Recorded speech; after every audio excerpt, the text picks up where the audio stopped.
નમસ્કાર, જય હિન્દ દોસ્તો. હું બ્રિજરાજ સોલંકી.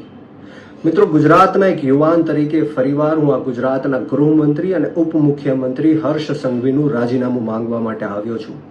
કારણ કે આ ગાંધી અને સરદારનું ગુજરાત છે. આ ગુજરાતની અંદર દારૂબંધી છે, નશાબંધી છે, છતાં પણ ગુજરાત વિધાનસભામાં આંકડો આવે છે કે 14 લાખ કરતાં પણ વધારે ગુજરાતીઓ નશીલા પદાર્થોના બંધાણી બન્યા છે.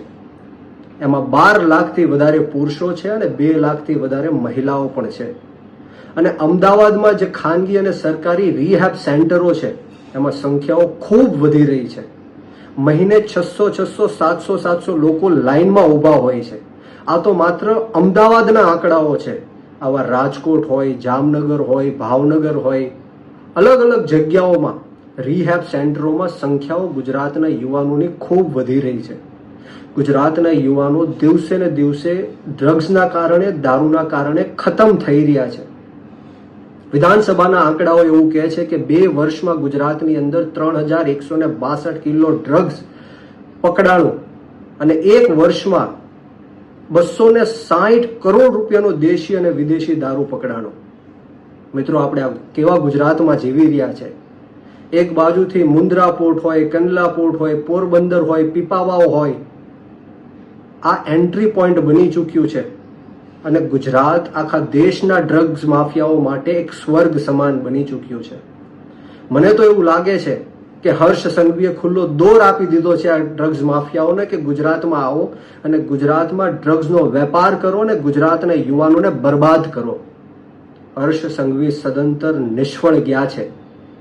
ગુજરાતના જે યુવાનો છે બરબાદ થઈ રહ્યા છે, ખતમ થઈ રહ્યા છે.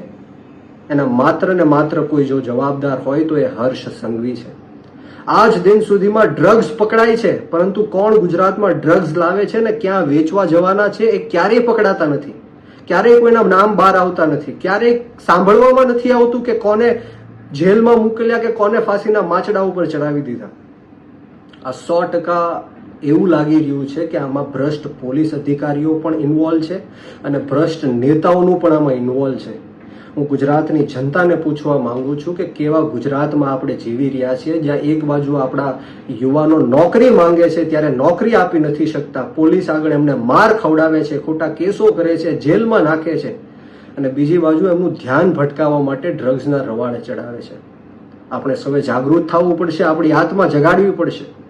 ડ્રગ્સ અને દારૂ બંધ થઈ શકે એમ છે, પરંતુ હાથે કરીને આ બંધ કરવામાં નથી આવતું. કારણ કે ગુજરાતની અંદર 1 વર્ષમાં 1 લાખ કરોડ કરતાં પણ વધારે ડ્રગ્સ અને દારૂનો વેપાર થઈ રહ્યો છે અને ભ્રષ્ટ પોલીસ અધિકારીઓ અને ભ્રષ્ટ નેતાઓ પેટ ભરીને પૈસા કમાય છે. ત્યારે આપ સૌને હું વિનંતી કરવા માટે આવ્યો છું કે જાગો, તમારી આત્મા જગાડો. ક્યાં સુધી આપણે આ લોકોની ગુલામી સહન કરશું? અને આ વિડીયોના માધ્યમથી આ ગુજરાતના ગૃહમંત્રી અને ઉપમુખ્યમંત્રી હર્ષ સંઘવીને પણ કહેવા માંગુ છું કે થોડી પણ શરમ બચી હોય તો તાત્કાલિક ધોરણે રાજીનામું આપો અને ગુજરાતની અંદર જે કાયદો અને વ્યવસ્થાની સ્થિતિ કથળી રહી છે એને સંભાળો. નહીતર આવનારા દિવસોમાં આમ આદમી પાર્ટી સમગ્ર ગુજરાતની અંદર ગાંધી ચિંધ્યા માર્ગ ઉપર અને જરૂર પડે તો શહીદ આઝમ સરદાર ભગતસિંહના માર્ગ ઉપર પણ આંદોલન કરવાની અમારી તૈયારી છે. જય હિન્દ, જય ભારત, જય જય ગરવી ગુજરાત.